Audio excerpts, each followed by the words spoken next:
माझी आजच्या या व्याख्यानाची उत्सवमूर्ती म्हणून मी ॲडव्होकेट सुभाष मोहितेंना त्याचं सर्व क्रेडिट देतो. कारण आजचा हा जो काही सुदिन माझा तुमच्या बरोबर येऊन एक व्याख्यान देण्याचा आहे, ते जर कोणी फायनलाइज केलं असेल तर अतिशय कार्यक्षम असणारी व्यक्ती, मला अतिशय ज्ञात आणि माझी आवडती व्यक्ती असं म्हणायला सुद्धा हरकत नाही, पुणे जिल्हा नागरी सहकारी बँकर्स असोसिएशनचे अध्यक्ष ॲडव्होकेट सुभाष मोहिते आहेत. त्यामुळे सुभाष मोहिते यांनी सांगितल्यावर मी कधी नाही म्हणलंय असं आतापर्यंत तरी कधी झालं नाही. जेरेंनी मला सांगितलं बा मोहिते साहेबांचा असा आग्रह आहे की बा आपण उद्याच्या उद्या नागरी सहकारी बँकेतील बलस्थान आहे या विषयावर जरा थोडीशी एक अर्धा पाऊण तासाची माहिती सगळ्या उपस्थित सदस्यांना द्यावी. मी म्हटलं बा मी आता या सहकार विभागात आहेच, पुणे बँकर्स असोसिएशनची जसं मोहिते साहेबांनी सांगितलं तसं मी बऱ्याच वर्षापासून जुळलेलो आहे, तर मला व्याख्यान द्यायला किंवा काही नवीन मुद्दे मांडायला मला काहीच प्रॉब्लेम येणार नाही. पण आज काही मुद्दे नवीन आहेत, मुद्दे विचार करण्यासारखे मुद्दे मी मनात तुमच्या डोळ्यासमोर ठेवणार आहे. आपल्याला आवडले तर जरूर आत्मसात करा, आवडले नाही तर बाजूला ठेवा. पण एकंदर ओव्हरऑल परिस्थितीमध्ये आपण जर सगळं पाहिलं तर सर्वात मोठं बलस्थान आपल्याकडं जे सहकारी बँकांचं आहे ते म्हणजे भांडवल जमा करण्याची शक्ती. आता ही जर तुम्ही नीट टॅप केली नाही तर जे काही विना व्याजाचे आपल्याकडे जे पैसे मिळणार आहेत आणि त्या विना व्याजाच्या पैशावर आपल्याला जे काही मोठे पैसे मिळणार आहेत तर ते मोठ्या प्रमाणात कमी होतात. आपल्या बँकर्स असोसिएशनने आतापर्यंत असा एकदाही ठराव केल्याचं माझ्या तरी निदर्शनाला नाही की मला पब्लिक IPO करायची परवानगी द्या. आता पब्लिक IPO समजा पुणे बँकर्स असोसिएशनने ठरवलं तर मला असं वाटतंय की या नॉर्मल शेअर बाजारामध्ये फालतू कंपन्या काही अब्जन काही कोटी रुपये घेऊन जातात, नंतर बुडतात, तर पत्ताही लागत नाही. निदान आपल्या सहकारी बँका ज्ञात तरी आहेत, त्यांना लायसन्स तरी आहे आणि त्या पद्धतीने जर समजा यांनी पैसे जर गोळा केले तर मला असं वाटतं की हे जे काही आता सध्याचे आपल्याला लिक्विडिटीचे बरेच मोठे प्रॉब्लेम सर्व बँकांमध्ये आहे, जो कोरोनामुळे झाले आपल्याला कल्पना आहे, पण तरी देखील जे काही प्रॉब्लेम निर्माण झाले आहेत हे प्रॉब्लेम आपल्याला बऱ्याच मोठ्या प्रमाणात कमी करता येतील. आता हा झाला IPOचा भाग, हा होईल नाही होईल आपल्याला कल्पना नाही, पण आपण जे एक्झिस्टिंग शेअर होल्डर्स आहेत त्या एक्झिस्टिंग शेअर होल्डर्स कडून किंवा आपला जो मित्र परिवाराचा जो बेस आहे तो बेस वाढवून, म्हणजे कुठलेही ठेवी घेण्याच्या ऐवजी मी तर तुम्हाला सल्ला असा देईन की फार मोठ्या प्रकारच्या ठेवीच्या मागे तुम्ही लागू नका. त्या ठेवीच्या ऐवजी तुमचं बलस्थान जे आहे कमी पैशामध्ये पैसे जमा करण्याचं हे भांडवल मुख्य प्रमाणामध्ये आहे आणि या भांडवलावर वर्षाकाठी तुम्ही आता सध्या तर बॅन होता तो आता रिझर्व्ह बँकेने सध्या तरी उठवला आहे परत करण्याचा, तर तुम्हाला जरी लाभांशावर आज जरी बॅन असला तरी over a period of time तुम्हाला आता 2-4 वर्ष समजा जर हे विना व्याजाचे पैसे मिळाले तर तुमचा कॅपिटल बेस जो आहे तो हा मोठ्या प्रमाणामध्ये तयार होऊ शकतो आणि पैशानी पैसा वाढतो, हा एक महत्वाचा मुद्दा याच्यात आपण लक्षात घेतला पाहिजे. आता पैशानी पैसा कसा वाढतो असा जर तुम्ही प्रश्न मला विचारला तर मी एक तुम्हाला छोटस उदाहरण देऊ इच्छितो. सगळ्या सहकारी बँकांनी, हे माझं मत आहे, सगळ्या सहकारी बँकांनी किमान 20 ATM सेंटर्स उघडली पाहिजे. किमान असा मी शब्द वापरतोय. आता तुम्ही म्हणाल ATM सेंटरमध्ये पैसे गुंतवायला लागतात, परत प्रॉब्लेम्स असतोय, तर त्याच्या संदर्भात गुंतवणूक करणं कसं फायद्याचं आहे हे मी थोडक्यात तुम्हाला सांगतो. आता एक साधं उदाहरण सामान्य गुंतवणूकदाराचं मी तुम्हाला सांगतो. एक गुंतवणूकदार आहे, त्याच्याकडे 20 लाख रुपये शिल्लक आहे. त्याला मी सल्ला दिला मध्यंतरी की बाई 20 लाख रुपये तू ATM मध्ये गुंतव. तो म्हणाला ATM मध्ये गुंतून मी काय करू, मला पैसे नंतर कसे मिळणार. मी त्याला सांगितलं आता सध्या 2000 ATM सेंटरची रिझर्व्ह बँकेची मागणी आहे, कुठल्या तरी एका कॉन्स्पिक्युअस लोकेशनवर तुझं ATM सेंटर खरेदी कर. त्यांनी एक 8x10चं ATM सेंटर 20 लाख रुपयाला विकत घेतलं. मग तो मला म्हणाला 20 लाखाचं काय करू, मी 20 लाख FD मध्ये ठेवले तर 5% व्याज तरी मला मिळेल, याच्यात काय मिळणार आहे मला. म्हटलं तू आता हे भाड्याने दे. आता भाड्याने दिल्यानंतर पहिल्या वर्षी जसं FD वर त्याला व्याज मिळते 5%, तसंच त्याला एटीएम सेंटरवर देखील रेंट 5% मिळेल असं आपण गृहीत धरू. 5 वर्ष झाले दोन्ही ठिकाणी FD वरही व्याज मिळेल आणि तुमच्या एटीएम सेंटरवर पण व्याज मिळेल. पण 5 वर्षानंतरची जी परिस्थिती असेल ती FD तुम्हाला जेवढी 20 लाखाची गुंतवली असेल तेवढीच 20 लाखाची FD तुम्हाला परत मिळेल. पण हे जे एटीएम सेंटर तुम्ही पैसे गुंतवले आहेत त्या एटीएम सेंटरची 20 लाखाची किंमत 30 लाख किंवा 40 लाख रुपये झाली असेल याला भांडवल वृद्धी म्हणतात. आणि हा पैशानी पैसा वाढतो हा महत्वाचा निकष आपल्याला इथे लक्षात घेतला पाहिजे. त्यामुळं पैसे लिक्विड असणं हे महत्वाचं आहे खरं आहे, पण ऍट द सेम टाइम पैशाची वाढ होणं आणि पैशानी पैसा वाढवणं ही आजकालची महत्वाची गरज आहे. त्यामुळे आता बँका तर पैसे कुठं गुंतवू शकत नाहीत, बँका तर कुठं फिक्स डिपॉझिट ठेवू शकत नाहीत, मग त्यांचे पैसे वाढणार कसे? तर त्यांच्याकडे आज बलस्थान एक उपलब्ध आहे की त्यांनी एटीएम सेंटर्स वाढवावे, ज्या एटीएम सेंटरद्वारे जी गुंतवणूक होईल त्या गुंतवणुकीत किमान दुप्पट तिप्पट पैसे 5 वर्षात वाढल्याशिवाय राहणार नाहीत. हे माझं अगदी 100% निदान आहे. आणि आतापर्यंत ज्या ज्या बँकांनी हे महत्वाचं कार्य अंगीकारलं आहे त्या बँकांना फायदा झाल्याचं आतापर्यंत निदर्शनास आलेलं आहे. त्यामुळं हा एक महत्वाचा मुद्दा जो आपलं बलस्थान आहे पण आपल्याला ती कल्पना नाहीये, यामध्ये सुद्धा आपल्याला महत्वाचं लक्ष घातलं पाहिजे.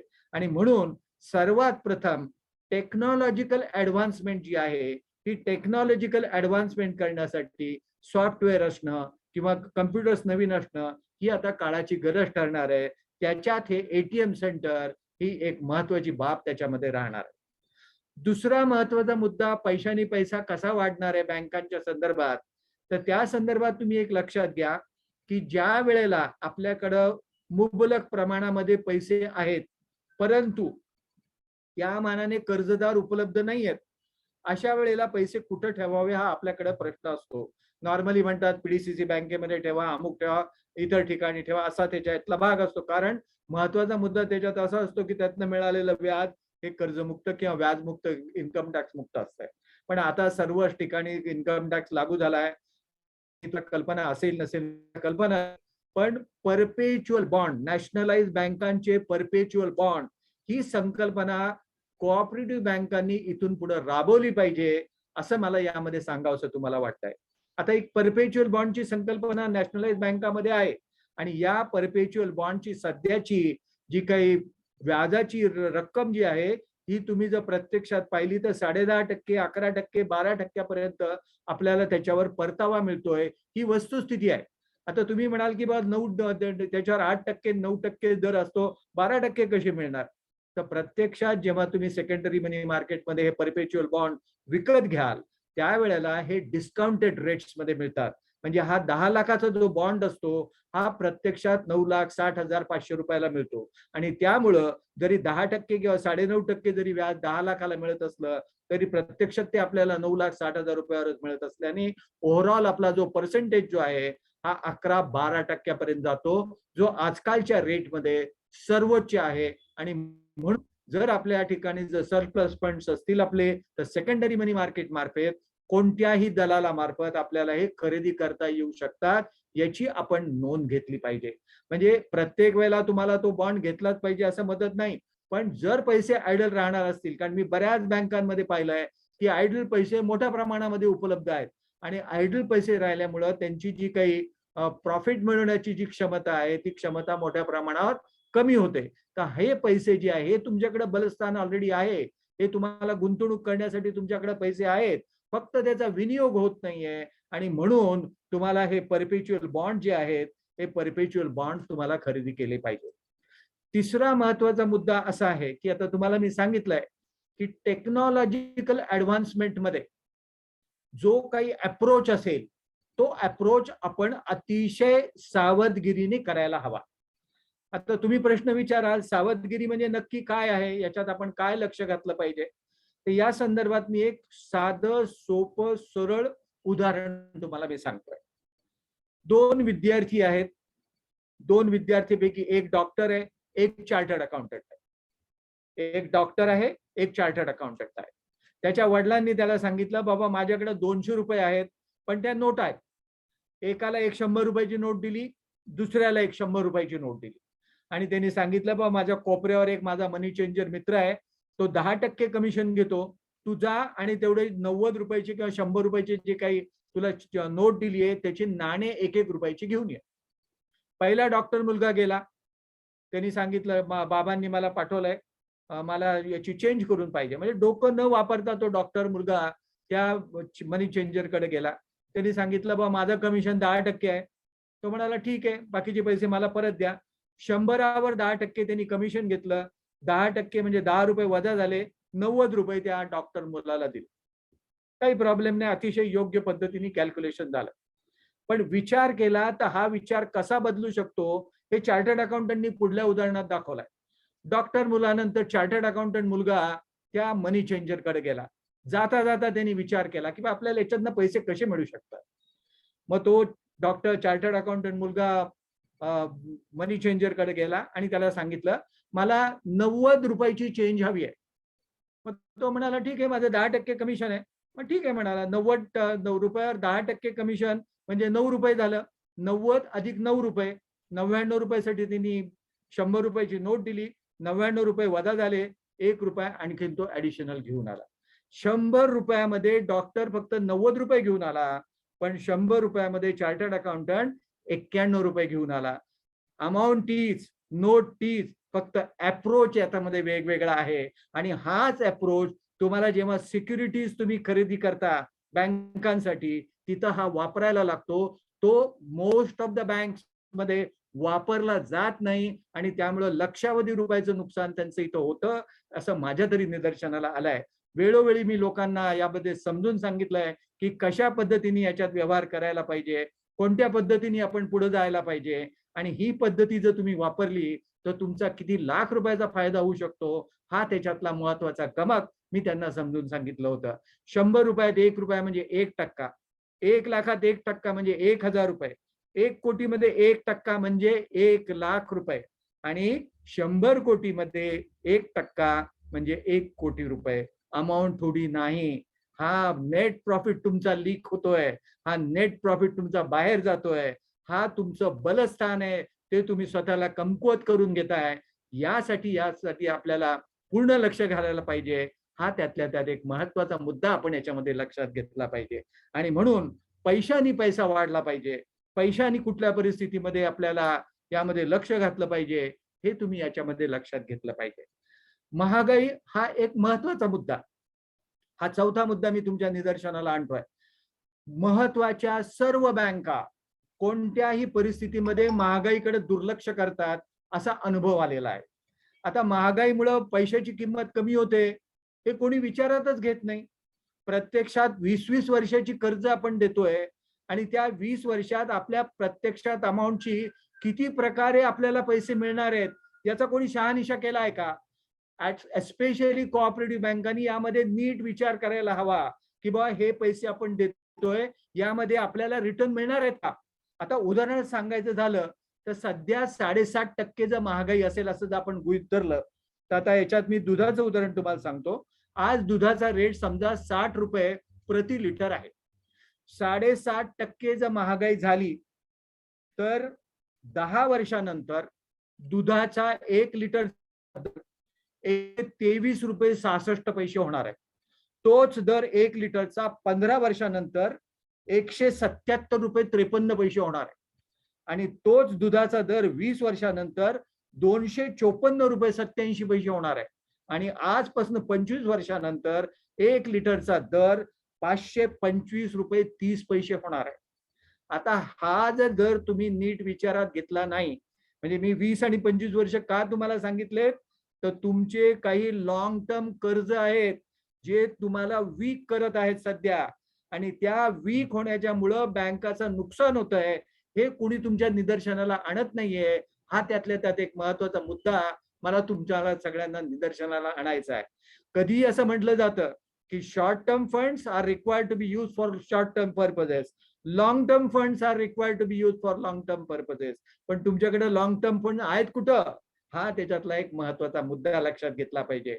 तुम्ही 8 ते 10% डिपॉझिट घेताय आणि प्रत्यक्षात 6.8% तुम्ही गृह कर्जाला आणि इतर कर्जाला पैसे देताय, हे कोणतं त्रैराशिक तुम्ही जमा करण्याचं आणि जमा खर्चाचं मांडताय?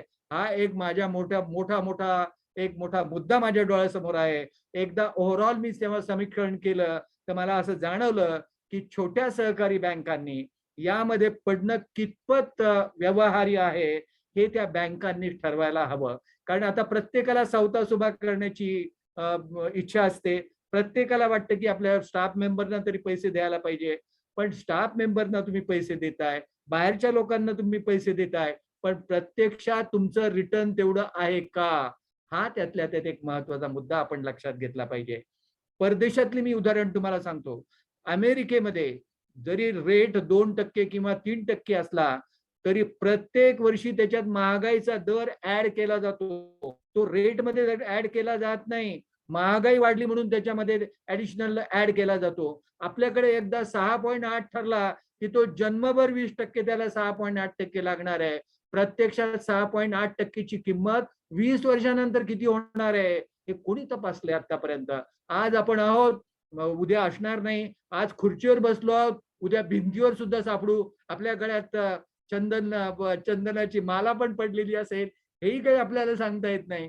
पण असं असताना भावी पिढीवर आपण जे काही आज लादतो आहोत ते चुकीचं आहे. एवढंच मला फक्त तुम्हाला निदर्शनाला आणायचंय. बदला असं मी म्हणत नाहीये, तुम्ही फक्त लक्षात आणा एवढंच मला तुम्हाला सांगायचं आहे. शॉर्ट टर्म क्रेडिट हाच आजकालचा मंत्र असला पाहिजे. मीडियम टर्म विचार करा, एवढं मी तुम्हाला सांगू शकेल. पण दीर्घकालीन कधीच नको, असाच माझा तुम्हाला सल्ला असणार आहे.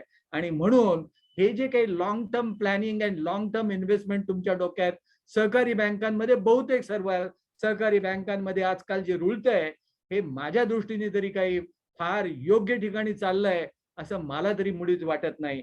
भले अफोर्डेबल हाऊसिंग असेल, चांगले हाऊसिंग असतील, लोकांना घरं मिळत असतील, ही सगळी चांगली बाजू, याच्यात काही दुमत असायचं काही कारण नाही.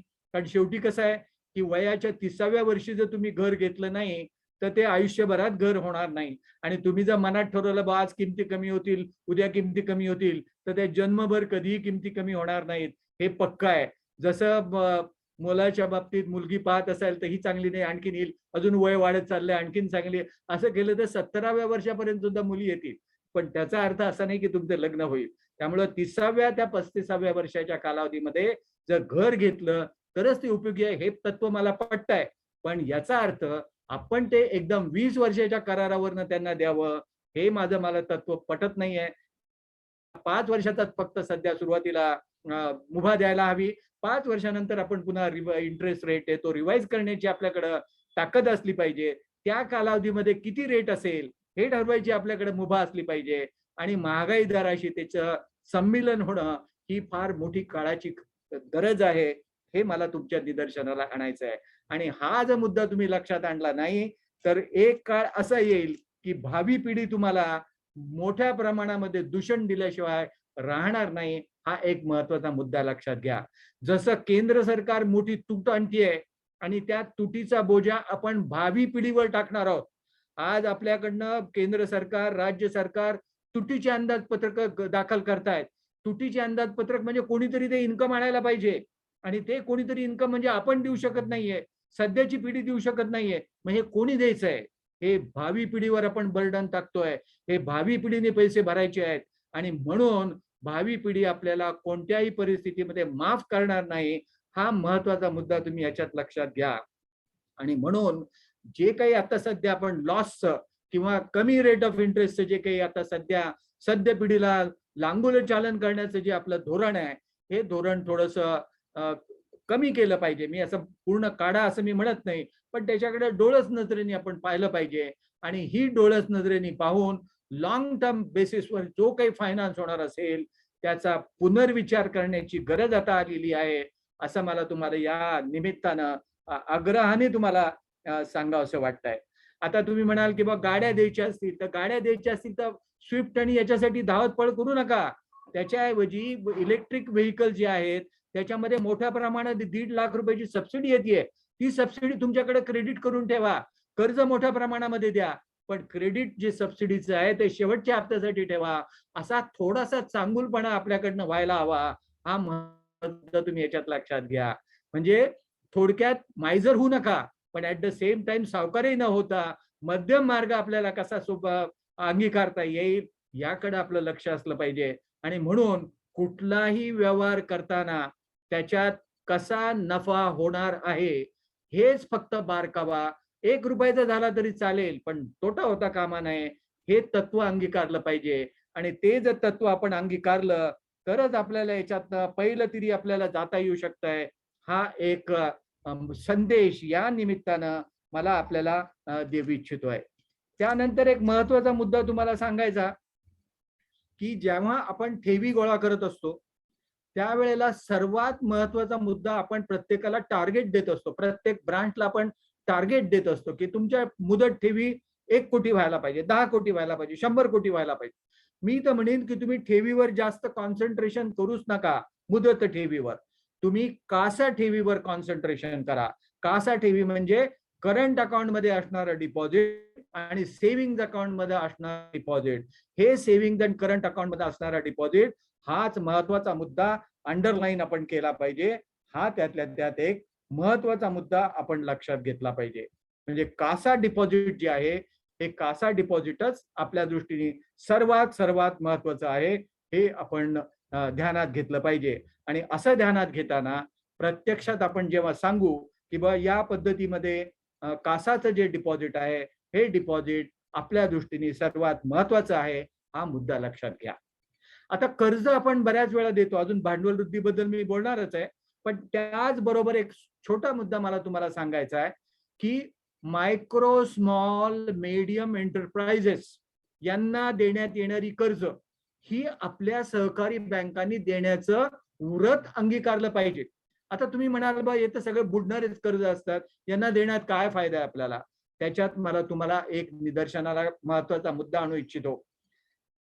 2021 सालापासून केंद्र सरकारने मायक्रो स्मॉल आणि मीडियम एंटरप्राइजेसना जर सहकारी बँकांनी कर्ज दिलं तर त्याची संपूर्ण कर्ज परतफेडीची जबाबदारी केंद्र सरकारने घेतलेली आहे. त्यामुळं प्रत्यक्षात तुम्ही जरी कर्ज दिला असला आणि तो कर्जदार जरी बुडाला तरी तुमचे पैसे बुडणार नाहीत, तुमचं व्याज चालू राहील, तुमचा मीटर चालू राहील. जे इतर प्रकारच्या कर्जामध्ये तुमचा लॉस होण्याची शक्यता नाकारता येत नाही. त्यामुळं ज्या ज्या ठिकाणी सरकारची म्हणजे केंद्र सरकारची किंवा राज्य सरकारची हमी आहे अशा सर्व ठिकाणी आपण कर्ज केंद्रित करणं ही आता इथून पुढं काळाची गरज राहणार आहे. या व्यतिरिक्त जे काही ऑनलाईन ट्रान्झॅक्शन आजकाल मोठ्या प्रमाणात वाढलेले आहेत, उदाहरणार्थ फ्लिपकार्ट घ्या, अमेझॉन घ्या, तर या संदर्भात केंद्र सरकारने आणि राज्य सरकारने एक परिपत्रक काढलंय की तुमचे सर्व प्रकारची कर्ज प्री अप्रूव्ड असले पाहिजेत. प्री अप्रूव्ड पाहिजे म्हणजे याचा अर्थ काय? समजा जर तुम्हाला वॉशिंग मशीन घ्यायचं असेल तर वॉशिंग मशीनची किंमत साधारणतः 25,000 किंवा 20,000 असेल तर तुम्ही डोळे झाकून त्यांना 15,000 रुपये द्यायला काही हरकत नाही. त्याचं हायपोथिकेशन वगैरे सगळं घ्यायला पाहिजे. पण अमेझॉन मार्फत जर तुम्ही घेतलं किंवा तुमच्या फ्लिपकार्ट मार्फत जर तुम्ही जर घेणार असाल तर हे प्री अप्रूव्ड लोन हे या कॅटेगरीमध्ये बसू शकतंय. आणि हे जे काही होणारे जे काही छोटे कर्जदार आहेत हे कधीही डिफॉल्ट मध्ये जात नाहीत, असा बऱ्याच केसेसमध्ये अनुभव आलेला आहे. आणि हे अनुभवावर असणारं शास्त्र असल्यामुळं अशा प्रकारचे प्री अप्रूव्ड लोन ही इथून पुढे होणारी काळाची गरज असणार आहे, हा तुम्ही मुद्दा यामध्ये लक्षात घेतला पाहिजे. पूर्वीच्या काळी सिक्युरिटेड ऍडव्हान्सेस अशी संकल्पना होती, मग ती सिक्युरिटी ओरिएंटेड वरनं आपण पर्पज ओरिएंटेड वर घुसलो आणि आता पर्पज ओरिएंटेड वरनं प्री अप्रूव्ड लोन वर आपण आता शिफ्ट होतोय. हा त्यातल्या त्यात एक बदलाचा भाग आहे आणि हा बदल आपण अंगीकारला पाहिजे. हा त्यातल्या त्यात एक महत्वाचा मुद्दा मला तुमच्या निदर्शनाला आणायचा आहे. तो प्री अप्रूव्ड लोन आता इथून पुढे काळाची गरज ठरणार आहे. आणि जे कन्झ्युमेबल गुड्स आहेत, जे काही कन्झ्युमेबल फॅक्टर्स आहेत, या कन्झ्युमेबल फॅक्टर्स मध्ये आपल्याला विशेष लक्ष घालायला लागणार आहे. आणि अशा प्रकारचे प्री अप्रूव्ड लोन्स आपण बोर्ड ऑफ डायरेक्टर्सनी अगोदरच विचार करून त्यामध्ये पूर्णतः सँक्शन करून ठेवली पाहिजेत. हा त्यातल्या त्यात एक महत्वाचा मुद्दा आपण लक्षात घेतला पाहिजे. हा महत्वाचा मुद्दा तुम्हाला सांगायचा हेतू हा की आता मायक्रो स्मॉल अँड मीडियम एंटरप्राइजेसची डेफिनेशन एकदम बदलली आहे. 1 जुलै 2020 पासून टोटल बदल याच्यामध्ये झाला आहे. छोटी म्हणजे मायक्रो म्हणजे सूक्ष्म ज्याला आपण म्हणतो त्या सूक्ष्मच्या टर्नओव्हर 5 कोटी रुपयापर्यंत आहे. मग त्याच्यानंतर जो आहे त्याच्या 5 पट आहे आणि मीडियमचा 250 कोटी रुपयापर्यंत आहे. आता यामध्ये 5 कोटी रुपयापर्यंत बहुतेक सगळे आपले कर्जदार जे आहेत ते यामध्ये समाविष्ट होऊ शकतील. याच्यातला फायदा असा आहे की या लोकांनी जर कोणाला उधारीवर जर कर्ज दिलं असेल, उधारीवर माल विकला असेल किंवा उधारीवर समजा काही यांनी व्यवहार केले असतील, तर या कायद्या अंतर्गत 15 दिवसाच्या आत पैसे देण्याची जबाबदारी खरेदीदारावर या कायद्याने टाकलेली आहे. त्याची तरतूद 1 जुलैपासून लागू झालेली आहे. आणि जर 15 दिवसात पैसे दिले नाही तर ई समाधान नावाची केंद्र सरकारने एक साईट तयार केलेली आहे आणि या साईटद्वारे केंद्र सरकारच्या 3 सिंहाच्या लेटर हेडवर ताबडतोब नोटीस तुम्हाला इश्यू होऊ शकते आणि पैसे ताबडतोब रिकव्हर होतात. असा आतापर्यंत माझा स्वतःचा अनुभव आहे.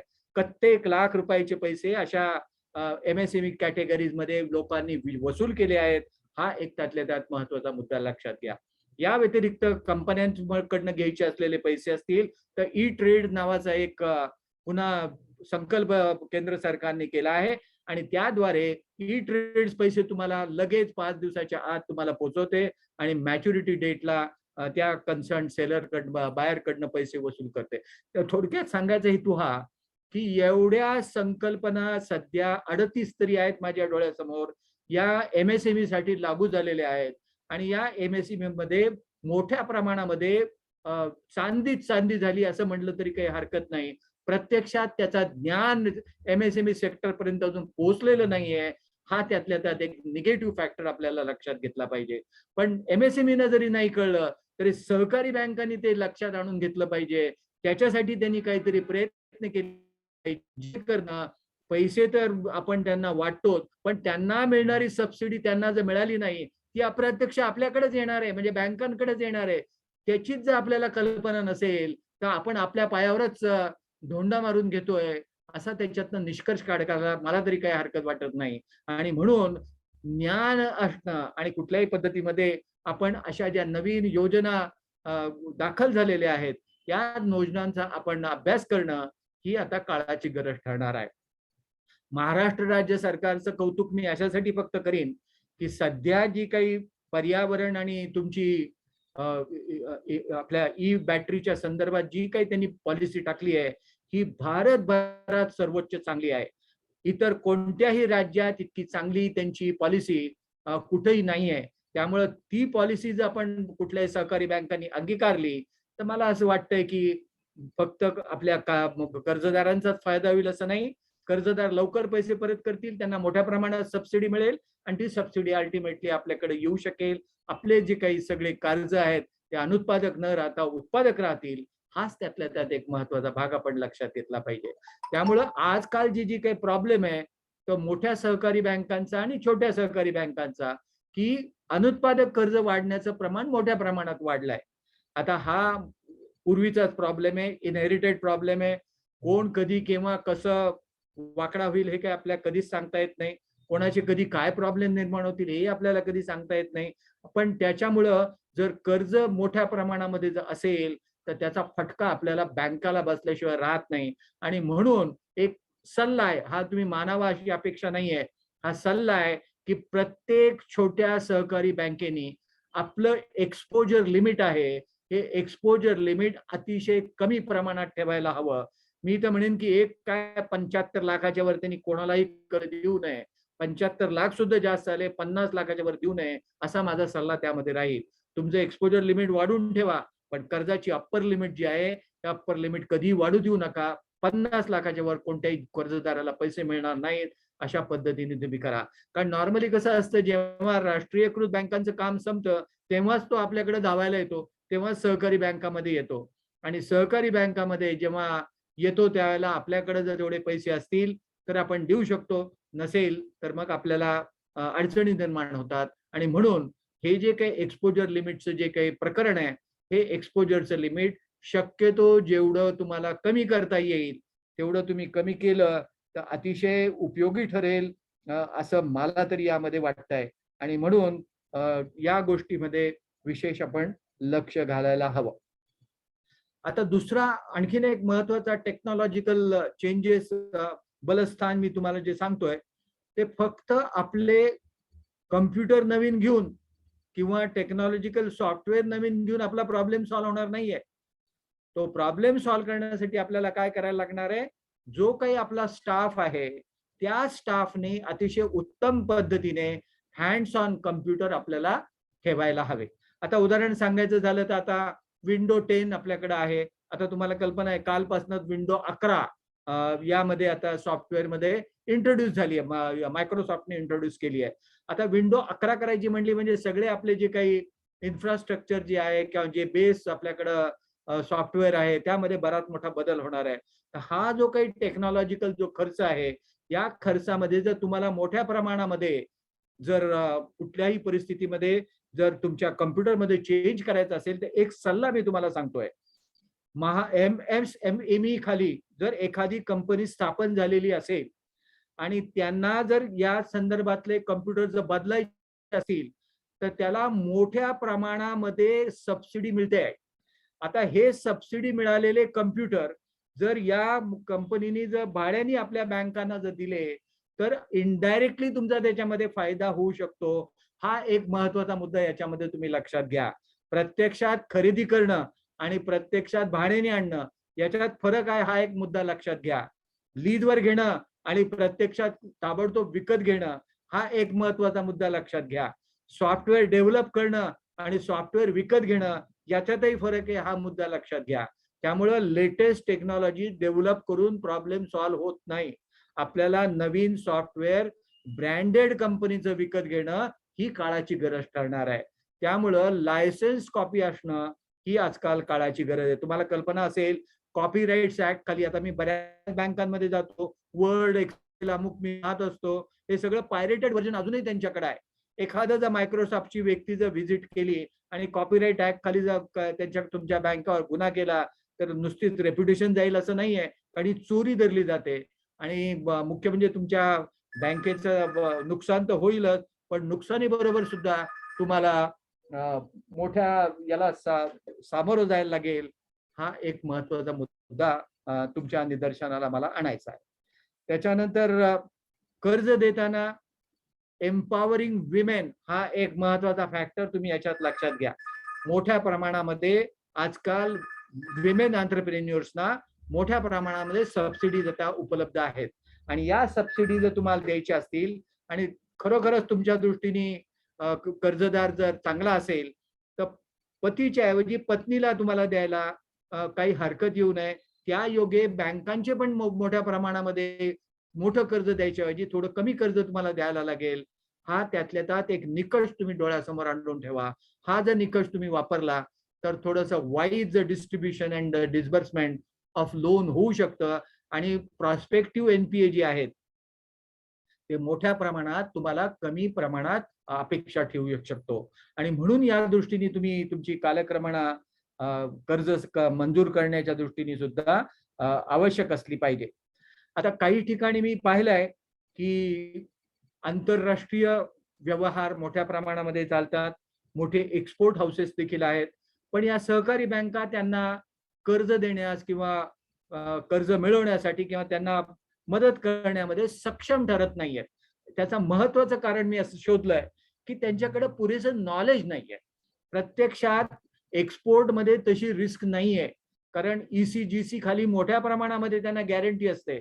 ज्या वेळेला आपण एखादा गोष्ट एक्सपोर्ट करतो त्याची एक्सपोर्ट करण्याची संपूर्ण जबाबदारी केंद्र सरकारची किंवा राज्य सरकारच्या ज्या काही गॅरंटी आहेत त्याच्यामार्फत केली जाते आणि जी काही ऑर्डर आहे ती पूर्ण रेग्युलेट केलेली असते.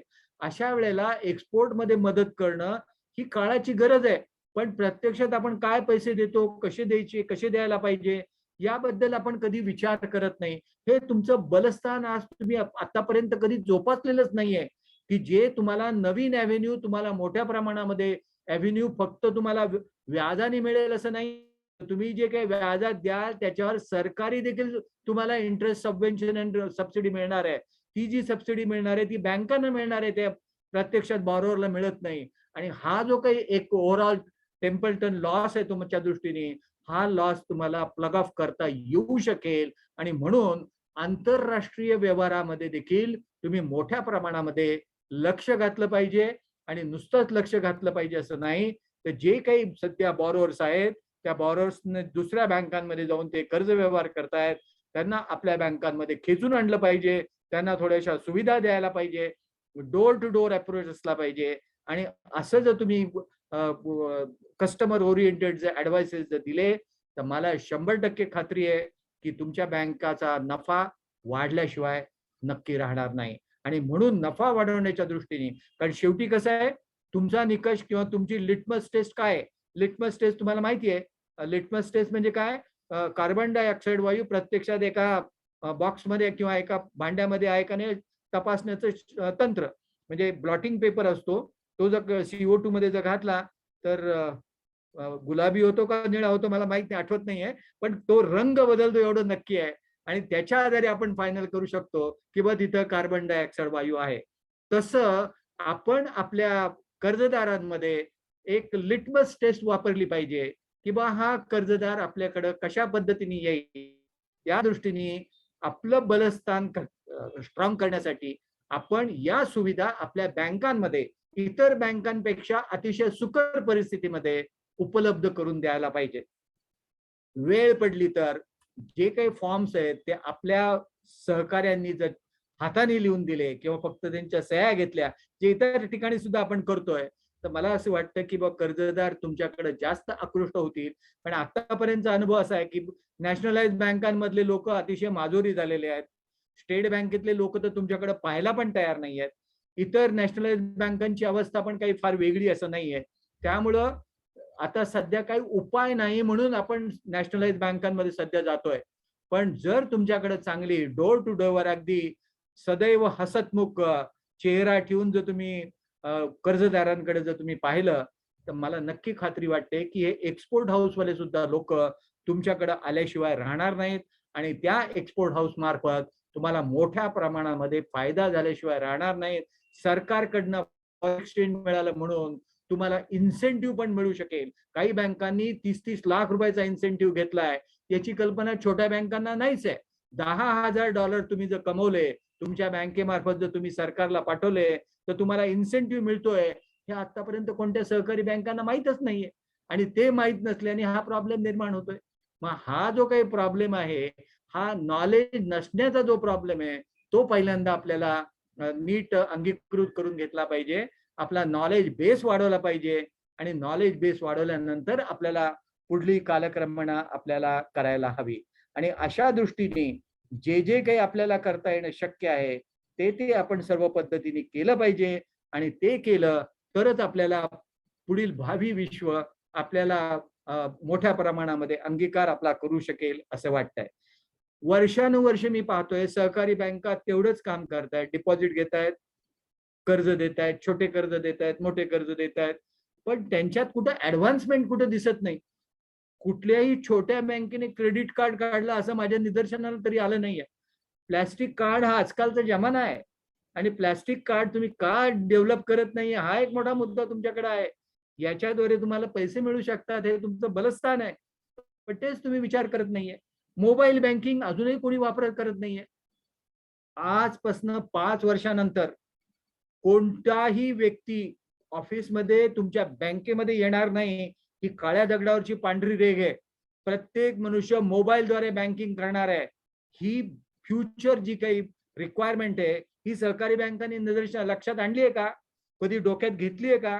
एकेकाळी आपण पाहत होतो डीडी आपण घेत होतो, पीपी ऑर्डर घेत होतो. ऑल ऑफ ए सडन जेव्हा आपली सेंट्रलाइज बँकिंग झालं, कोर बँकिंग सोल्युशन आलं, प्रत्यक्षात हे सगळं विदर झालं. एका दिवसात होत्याचं नव्हतं झालं. तसंच या बँकांचं पण काही दिवसात होणार. मोबाईल बँकिंग आता इथून पुढे आपल्याला बँकांना मोठ्या ऑफिसेसची गरज नाहीये. आता फक्त एटीएम सेंटर्सची गरज आहे. मोठ्या बँकांची मोठ्या ऑफिसेसची गरज नाहीये. ते भाड्याने घेतले तरी चालू शकतायत किंवा विकत घेतले तरी चालू शकतायत. आता इथून पुढे सगळं बँकिंग जे होणार आहे हे सगळं मोबाईलद्वारे होणार आहे. आणि म्हणून मोबाईलचं बँकिंगचं शास्त्र आपण 2-5 वर्षामध्ये कसं अंगीकार करू शकू, याकडे सहकारी बँकांनी आपल्याला लक्ष द्यायला पाहिजे. आणि ते जर लक्ष दिलं नाही तर त्याच्यात पुढे आपण कसे जाणार आहोत, हा एक महत्वाचा मुद्दा यामध्ये लक्षात घेतला पाहिजे. टेक्नॉलॉजिकल ऍडव्हान्समेंटमध्ये रोबोटिक अकाउंटिंग आणि ब्लॉकचेन ऍडजस्टमेंट या 2 महत्वाच्या संकल्पना बँकिंग मध्ये येऊ घातल्या आहेत.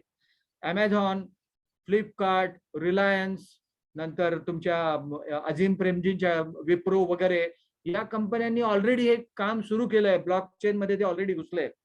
ब्लॉकचेन मध्ये कोणत्याही परिस्थितीमध्ये एकदा रेकॉर्ड तयार केलं की पुसता येणं अशक्य आहे. म्हणजे एक वेळ तुम्ही बदलू शकाल, एक वेळेला देव म्हणेल ते बदलू शकेल, पण ब्लॉकचेन मधले ट्रान्झॅक्शन बदलता येणं कठीण आहे. आणि म्हणून संपूर्ण जगभरात ब्लॉकचेन टेक्नॉलॉजी आता डेव्हलप होतीये आणि ती फास्ट होण्यासाठी रोबोटिक अकाउंटिंग मोठ्या प्रमाणामध्ये सुरू झालेली आहे. आणि कॉमन माणसाला त्याचं पूर्ण एज्युकेशन देण्यासाठी ग्रॅमिफिकेशन नावाची संकल्पना आता इन्स्टिट्यूट ऑफ सीएनी वापरायला सुरुवात केली आहे. पण ती देखील आपल्याला कॉमन ग्राहकाला नॉलेज देण्यासाठी ग्रॅमिफिकेशन आपल्याला योजना सुरू करायला हवे. हे पुढल्या भावी काळातले वर्षभराच्या कालावधीमधले हे नवीन येणारे उपक्रम आहेत. त्याची आत्ताच आपण नोंद घेतली पाहिजे आणि ती जर आपण आत्ता नोंद घेतली तरच उद्याची आपण सक्षम बँकर म्हणून आपण ग्राहकांना फेस करू शकू. हा त्यातल्या त्यात एक महत्वाचा मुद्दा आहे. इथल्या एका सहकारी बँकेने क्रेडिट कार्ड इश्यू केले, परदेशात त्यांचे पैसे विड्रॉ झाले, पण टेक्नॉलॉजिकली ऍडव्हान्समेंट नव्हते. ओटीपी याच्यावर येत नव्हता, मोबाईलवर येत नव्हता, लोकांनी पैसे पळवले. असा गोंधळेपणा किंवा काय म्हणायचं याला आता वेंधळेपणा म्हणूया त्याच्यामध्ये, हा आता इथून पुढे चालणार नाही. मोबाईल बँकिंग, कम्प्युटर बँकिंग जेव्हा तुमचं सुरू झालंय त्यावेळेला चुकीला थारा अजिबात नाही आहे. आणि म्हणून सक्षम राहणं, ज्ञान मोठ्या प्रमाणावर घेणं आणि ज्ञानाचा विस्तार करणं हे आता काळाची गरज ठरणार आहे. आणि यासाठी सर्वात महत्वाचं बलस्थान कोणतं जर असेल तर आपला जो स्टाफ आहे त्याला एज्युकेट करणं, त्यांना ट्रेनिंग देणं, त्यांना मोठ्या प्रमाणात प्रशिक्षण देऊन नॉलेज देणं, नवीन जे काही उपक्रम येत आहेत त्याचा पूर्ण अंगीकार करू देणं, अशा पद्धतीने त्यांचं विकसन करणं हा एक मोठं चॅलेंज आपल्या पुढील 5 वर्षामध्ये राहणार आहे. आणि ते जर तुमचं बलस्थान स्ट्रॉंग झालं तर मला नाही वाटत की कुठली बँक तुमच्याशी कॉम्पिटिशन करू शकेल यामध्ये. हा त्यातल्या त्यात एक महत्वाचा मुद्दा लक्षात घ्या. आणि महत्वाचा आणखीन एक 2-3 मुद्दे तुम्हाला सांगायचे आहेत.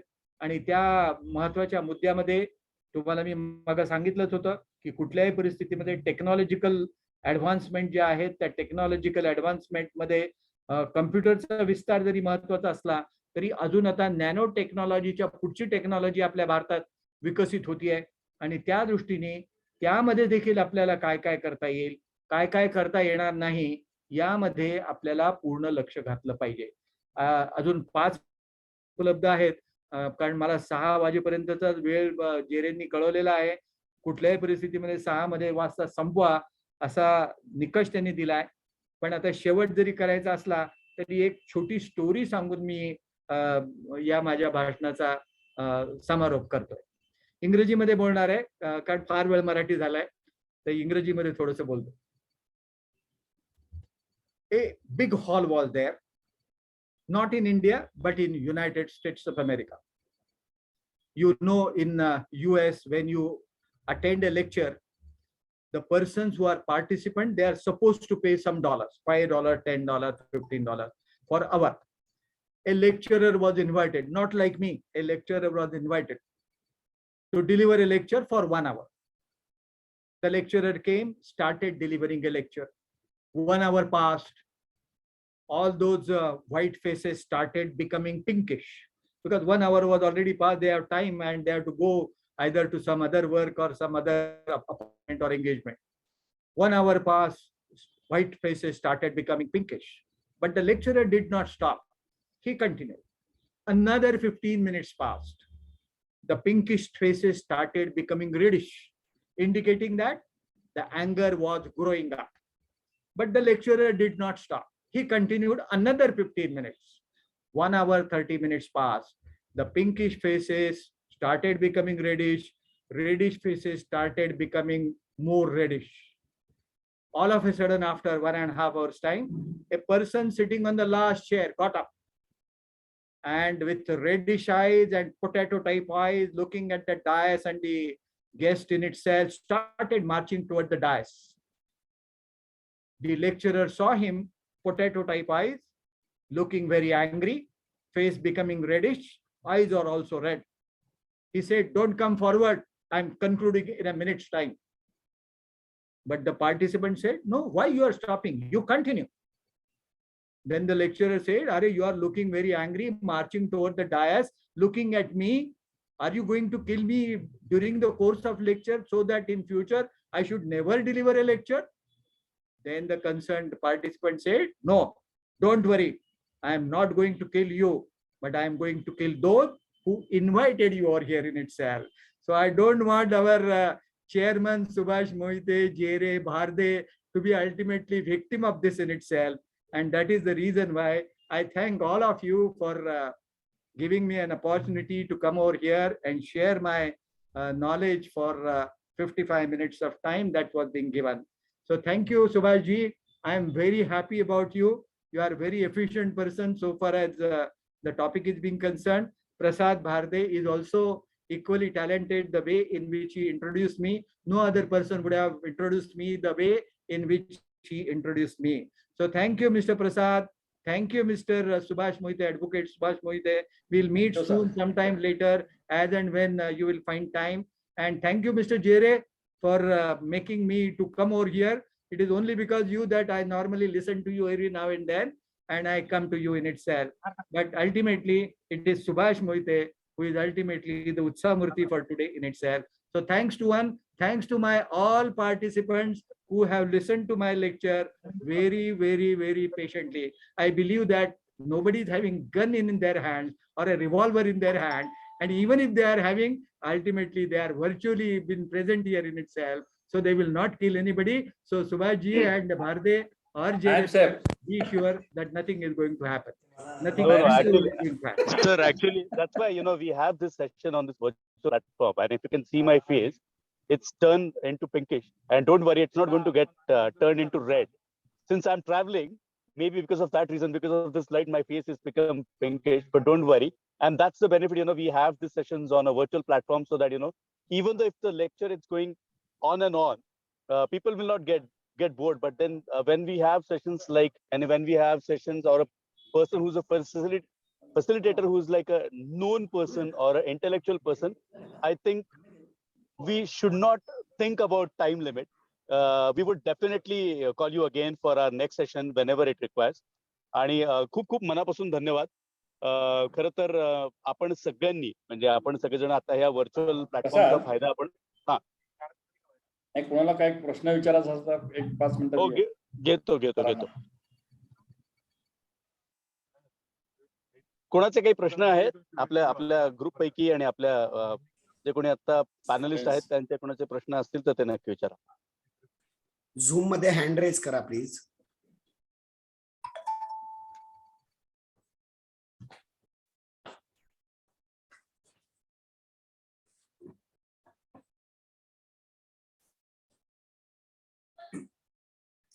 नाही, कोणाचं हँड रेज आलेलं नाही झूमला.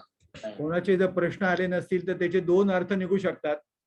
पहिला अर्थ असा की मी जे काही बोललो ते सगळं कळलंय लोकांना, त्यामुळे so there are no queries at all, no questions at all.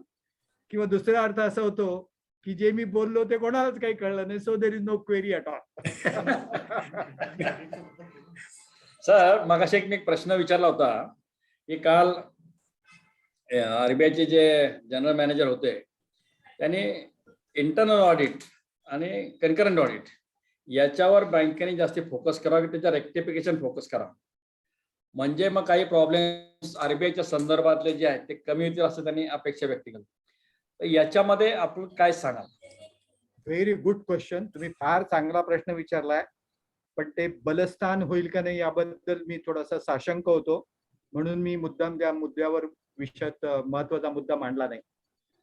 खरं सांगायचं म्हणलं तर इंटरनल ऑडिट आणि concurrent audit are the extended hands of the management. म्हणजे मॅनेजमेंटलाच तो मदत करणारा हात आहे आणि यासाठी प्रत्यक्षात ऑडिटर हा वेगळी व्यक्ती आहे असा जो काही एक सहकारी बँकांचा जो समज आहे तो त्यांनी दूर करायला पाहिजे. म्हणजे प्रत्यक्षात मला असं आढळतंय की विविध बँकांमध्ये मी जातो पण त्या बँका ऑडिटरला हा वेगळा व्यक्ती मानतात. ऑडिटरनी काहीतरी काढलं म्हणजे प्रॉब्लेम निर्माण होईल, आपली नोकरी काहीतरी होईल, काहीतरी अडचणी निर्माण होतील असा त्यांच्याकडे एक थोडासा ग्रह आहे. ही संकल्पना जी आहे तो कॉमन स्टाफ मध्ये जी आहे ती आपल्याला बदलण्याची आता सध्या तरी गरज आहे. आता तुम्ही म्हणाल की बा या संदर्भात institute of chartered accountants of इंडियानी एक मोठी चेकलिस्ट तयार केली आहे. जवळजवळ 250 अशा चेकलिस्ट त्यांनी तयार केल्या आहेत की ज्याद्वारे कन्करंट ऑडिटमध्ये आणि इंटरनल ऑडिटमध्ये मोठ्या प्रमाणामध्ये जे काही त्रुटी राहतात त्या त्रुटी कशा दुरुस्त करता येतील या संदर्भात ती चेकलिस्ट त्यांनी प्रसिद्ध केली आहे. म्हणजे आमच्या चार्टर्ड अकाउंटंट पुरती ती मर्यादित आहे असं नाहीये. पण आता होतंय काय की प्रत्यक्षात चार्टर्ड अकाउंटंट फर्मला जे काही रेम्युनरेशन किंवा मेहनताना जो दिला जातो तो इतका तुटपुंजा असतो की त्या ठराविक कालावधीमध्ये त्यांना त्या सगळ्या काही 150-200 जे काही त्रुटी आहेत या त्रुटी पूर्णपणे आत्मसात करून त्याला उत्तर देणं कठीण असतं. त्यामुळे त्याच्यात तो पुन्हा शॉर्टलिस्ट करतो, बा एवढे नाही त्याच्यातले 25 तरी घ्या आणि 25 मधले, आणि मग तुमच्या बँकांचे लोकही म्हणतात की बा आमच्या चेकलिस्ट प्रमाणे जा, कारण त्यांना ही चेकलिस्ट माहीतच नाहीये. मोठ्या मोठ्या कोऑपरेटिव्ह बँकांमध्ये मी पाहिलंय की त्यांच्याकडे त्यांची वेगळी सेपरेट चेकलिस्ट आहे ज्याच्यात हे महत्वाचे मुद्दे ते विसरलेले आहेत.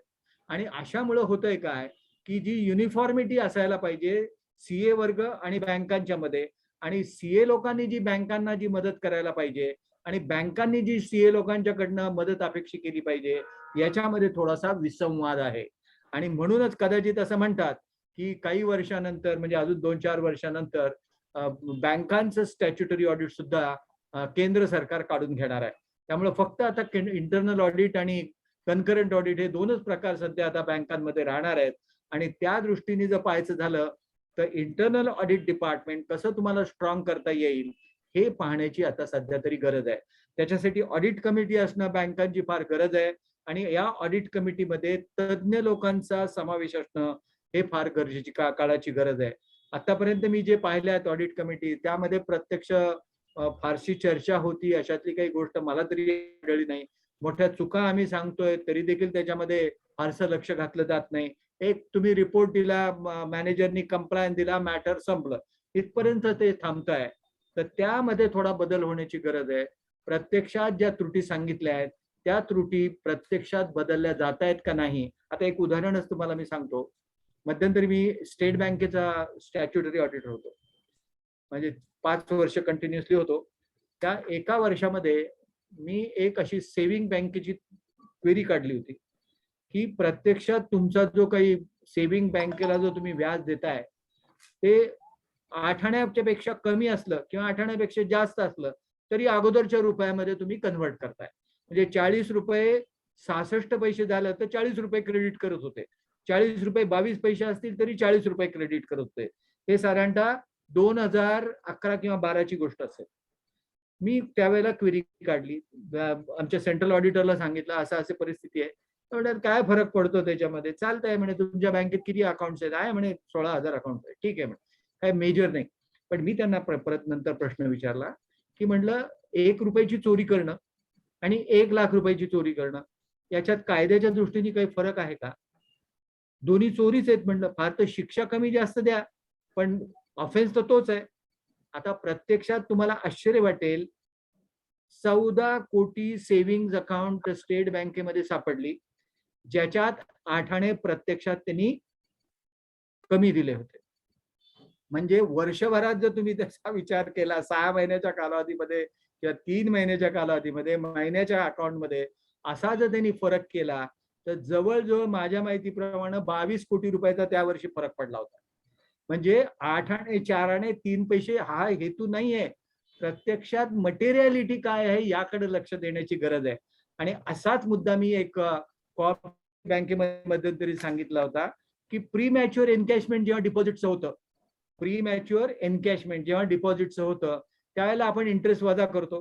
इंटरेस्ट वजा केल्यावर जो काही 1% 2% काय तुमचा रेट असेल त्याप्रमाणे डिडक्ट करता.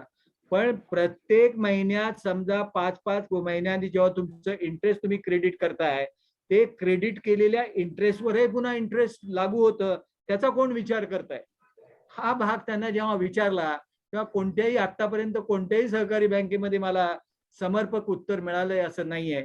आणि म्हणून हा त्यातल्या त्यात जो काही असे मुद्दे आम्ही जेव्हा निदर्शनाला आणू, त्याचा जर तुम्ही चांगला कॉग्निझन्स घेतला तर मला 100% खात्री वाटते की बा कोणतीही बँक सक्षम व्हायला काहीही प्रॉब्लेम येणार नाही. आणि व्हेरिफिकेशन आम्ही युनिट्स जेव्हा करतो, त्या व्हेरिफिकेशनचे आमचे जे रिपोर्ट्स आहेत हे आम्ही आमच्या पद्धतीने दिले तर मॅनेजर सांगतात अहो असं नको देऊ, दुसऱ्या पद्धतीने द्या. रिन्युअल पाहिजेच असतं ऑडिटरना, त्यांचं म्हणतात त्या पद्धतीने केलं जात आहे. तर हा जो काही मुद्दा यामध्ये बँकांमध्ये जो आहे हा फक्त ऑडिटर्सवरच अवलंबून आहे असं नाहीये. ऑडिटर्सना काय पैसे मिळवण्यासाठी त्यांचं साधन आहे, पण हे बँकांनी त्याच्यामध्ये आपल्यावर स्वकर्माने म्हणा किंवा स्वधर्माने म्हणा असा अंगीकार केला पाहिजे की बा कोणत्याही परिस्थितीमध्ये ऑडिटरला इंडिपेंडंट रिपोर्ट द्यायला पाहिजे. आणि जर तुम्हाला जो इंडिपेंडंट रिपोर्ट आला तर त्यावर तुम्ही ऍक्शन घेतली पाहिजे. असे मी कैक स्टॉक रिपोर्ट आतापर्यंत दिले असतील की ज्यामध्ये प्रत्यक्षात स्टॉक नाहीये, स्टॉक फिक्टिशियस आहे, दगड आहेत, धोंडे आहेत, माल नाही, पण प्रत्यक्षात कोणीही सहकारी बँकांनी त्याच्यात कारवाई केलेली नाही. आता प्रत्यक्षात काय त्यांचे संबंध आहेत नाही आहेत हा चर्चेचा विषय नाही, पण प्रत्यक्षात यामध्ये जर तुम्ही लक्ष घातलं तर मला पूर्ण खात्री आहे की यामध्ये बँका सक्षम झाल्याशिवाय राहणार नाहीत आणि पूर्णपणे त्या कर्जदाराला पूर्णपणे मदत करू शकतील आणि स्वतःचा पण सक्षमपणा त्यामध्ये करून घेऊ शकतील. सो अंतर्गत लेखापरीक्षण आणि कन्करंट लेखापरीक्षण हा एक्सटेंडेड हँड जर तुम्ही धरला तरच त्याचा फायदा होईल. हे जर दोन व्यक्ती वेगळ्या धरल्या तुम्ही तर यामध्ये काही फायदा होईल असं मला तरी काही त्यामध्ये वाटत नाही. आणि म्हणून बँकांचा स्टाफ म्हणून जेव्हा आम्ही त्यांच्याकडे जाऊ त्यावेळेला त्याच्यात फरक पडेल. आम्ही इंडिपेंडंट म्हणून गेलो तर ते आमच्या ऑफिसमध्ये येऊन चक्रा मारतात, नाही हो सर असं करा तसं करा. तो आता प्रत्यक्षात कोणी करतं कोणी नाही करतं, पण ते जर तुम्हाला टाळायचं असेल तर बँकांच्या ऑफिसरमध्ये आणि कन्करंट ऑडिटरमध्ये सुसंवाद होणं ही काळाची गरज आहे. या व्यतिरिक्त तुम्ही जी काही चेकलिस्ट द्याल त्या चेकलिस्ट प्रमाणे प्रत्यक्षात कारवाई झाली आहे का नाही हे पाहण्यासाठी इम्प्लिमेंटेशन ऑफिसर बँकेचा असला पाहिजे. आणि तो जर झाला नाही तर त्या ऑडिटरला तुम्ही प्रश्नार्थक मुद्रेने प्रश्न विचारला पाहिजे की बा हा तुमच्याकडनं का झाला नाही, त्या वेळेला झाला नाही तर निदान पुढल्या वेळेला तरी करा असं तुम्ही त्याच्यामध्ये म्हणायला हवं. हे जर झालं तर मला असं वाटतं आता रिझर्व्ह बँकेचे ऑफिसर्स वगैरे आहेत ते अतिशय उत्तम प्रकारचे सल्ला देतात, त्याच्यात काही दुमत असायचं काही कारण नाही. पण प्रत्यक्षात जेव्हा तुम्ही सीनवर जाल त्याला फक्त जो काही काम करणारा सीए आहे तो आणि प्रत्यक्षात असणारा ऑफिसर यामध्ये होणारी जी चर्चा आहे ही शेवटी चर्चा सगळ्यात महत्वाची असते. आणि त्या दृष्टीने मला असं वाटतं की हा सुसंवाद होणं ही काळाची गरज आहे आणि तो नेमका महत्वाच्या सहकारी बँकांमध्ये होत नाही. ही एक मोठी विवंचना किंवा माझ्या दृष्टीने खंत आहे हे मला या निमित्तानं सांगावंसं वाटतं. हा सुभाषजी. धन्यवाद सर, थँक्यू. फार चांगली माहिती दिली. कारण हे कोणीतरी अधिकृत माणसाने सांगण्याची गरज होती. हा खरे भाग आहे. कारण ऑडिट म्हणजे काय, ते का करायचं हेच जर समजलं नाही तर हे सगळे मुद्दे त्या ठिकाणी उपलब्ध होतात. त्यात अनेक सुद्धा बाकीच्या गोष्टी आहेत. सुभाषजी याच्यात काही असे ऑडिट करण्याच्या संदर्भातले फॉरेन्सिकली असे काही महत्वाचे मुद्दे आहेत की जो आपण तास दीड तास त्याच्यावर फक्त चर्चा करू शकतो की कुठं लूप होल्स असू शकतात आणि कुठं प्रॉब्लेम्स आहेत. हे जर तुम्हाला बँकांना जर कळले तर मला पूर्ण खात्री आहे की कुठल्याही परिस्थितीमध्ये तुमचं ऑडिट उत्तम प्रकारे चालू शकेल यात मला तरी शंका वाटत नाही. त्यामुळं चोर शिपाई होण्यापेक्षा कुठं नक्की आपले डेफिशियन्सीज आहेत हे शोधणं महत्वाचं आहे. आणि ते फक्त आपल्यातच असतात त्यामुळे आपल्याला ते पूर्ण माहीत असतात. ते फक्त उघड करणं आवश्यक आहे. ते जर कळलं तर कुठल्याही परिस्थितीमध्ये आपण पूर्णपणे त्याच्यात माहिती घेऊ शकतो असं मला तरी नक्की वाटतंय त्याच्यामध्ये. आणि मी या बऱ्याच मोठ्या केसेसमध्ये आतापर्यंत 1000 तरी ब्रँचेसचं ऑडिट मी केलं असेल, त्यामध्ये मला तरी नक्की असं वाटतंय की यामध्ये यश नक्की मिळू शकतंय. म्हणजे लिकेज ऑफ इन्कमही म्हणा फ्रॉड्सही म्हणा, डुप्लिकेट झेरॉक्स कॉपी करून मॉर्गेज डीड करणंही म्हणा, त्याच्यातले how to read 7/12 extract, how to read balance sheet, असे बरेच मुद्दे आहेत की ज्यामध्ये आपल्याला अभ्यास त्याच्या ह्याच्यात करता येऊ शकतंय, आपल्या ऑफिसर्सना ट्रेन करता येऊ शकतंय.